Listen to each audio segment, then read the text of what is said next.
mempelajari tentang larutan ideal.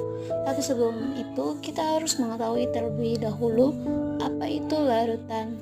Nah, di sini larutan merupakan campuran dua atau lebih zat kimia yang setiap bagiannya mempunyai sifat fisik dan komposisi kimia yang sama atau homogen.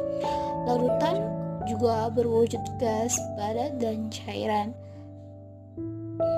Larutan berupa larutan encer, larutan jenuh, larutan sejati, dan larutan koloid.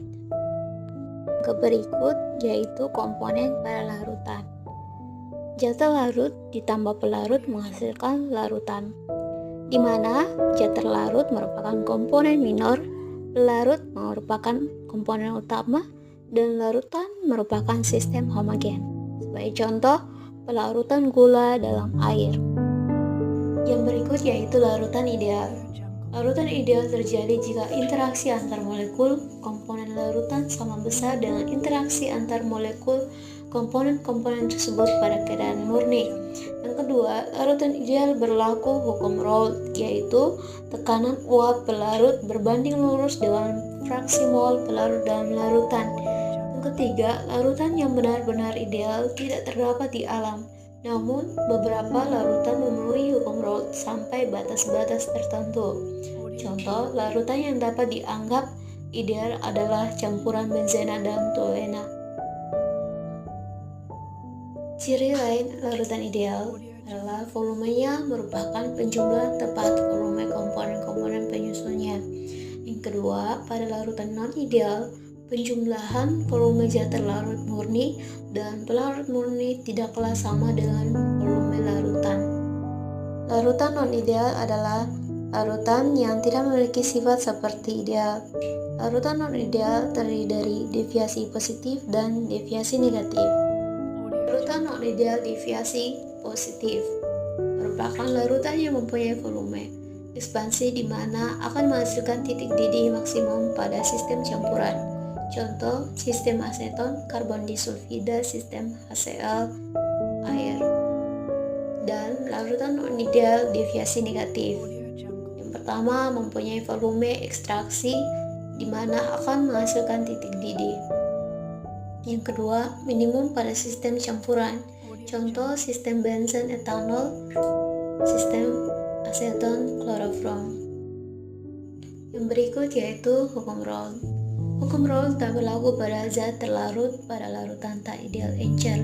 Percobaan ini bersumber pada kenyataan molekul-molekul pelarut yang luar biasa banyaknya. Hal ini menyebabkan lingkungan molekul terlarut sangat berbeda dalam lingkungan pelarut murni.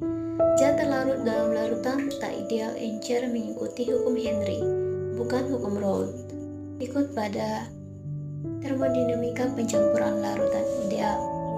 Proses pencampuran molekul yang memenuhi beberapa syarat, yaitu yang pertama, entalpi pencampuran harus nol, seperti perubahan volume pada pencampuran menurut definisi.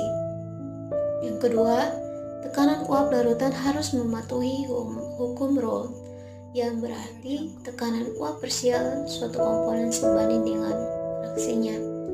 Yang ketiga, koefisien aktivitas masing-masing komponen harus sama dengan 1 yang mengukur penyimpanan dari idealitasnya. Dengan demikian, larutan ideal tidak mengalami perubahan entalpi atau volume saat pencampuran.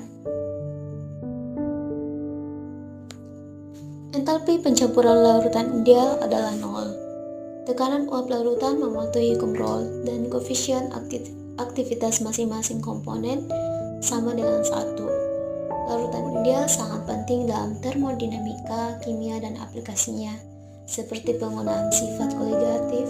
Penyimpanan dari idealitas dapat digambarkan dengan penggunaan fungsi Margulis atau koefisien aktivitas. Berikut pada hukum Henry. Hukum Henry adalah hukum terbatas yang berlaku untuk larutan yang cukup encer. Hukum ini menggambarkan bahwa jumlah gas yang terlarut dalam suatu cairan sebanding dengan tekanan parsial gas dalam fase gas.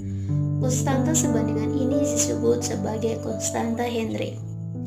Hukum Henry sangat penting dalam kimia dan aplikasinya, seperti dalam pelarutan oksigen dan nitrogen di dalam darah penyelam bawah laut yang berubah selama dekompresi. Contoh sehari-hari lainnya adalah pengalaman seseorang dengan minuman ringan berkombinasi yang berisi karbon dioksida terlarut. Hukum distribusi Nernst adalah hukum termodinamika yang menjelaskan bagaimana suatu solut akan mendistribusikan diri di antara dua pelarut yang tidak saling bercampur.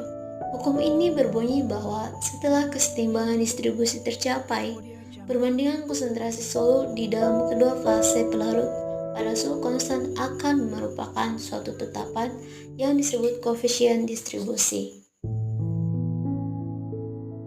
Berikut pada sifat koligatif larutan.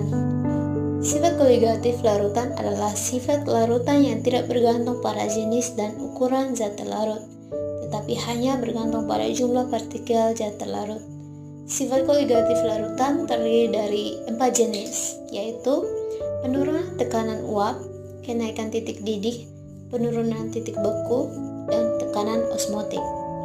Sifat koligatif larutan juga terbagi menjadi 2 jenis, yaitu sifat koligatif larutan elektrolit dan sifat koligatif larutan non-elektrolit.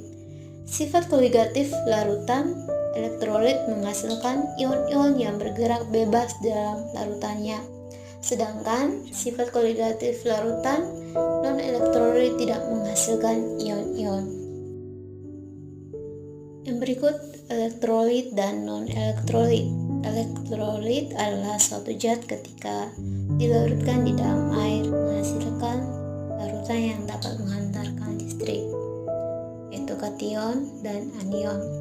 Jumlah partikel menjadi lebih banyak menghantarkan listrik. Dan non-elektrolit adalah suatu zat yang ketika dilarutkan di dalam air menghasilkan larutan yang tidak dapat menghantarkan listrik, tidak ada kation dan tidak ada anion, atau tidak terdisosiasi, sehingga jumlah partikelnya tetap tidak menghantarkan listrik.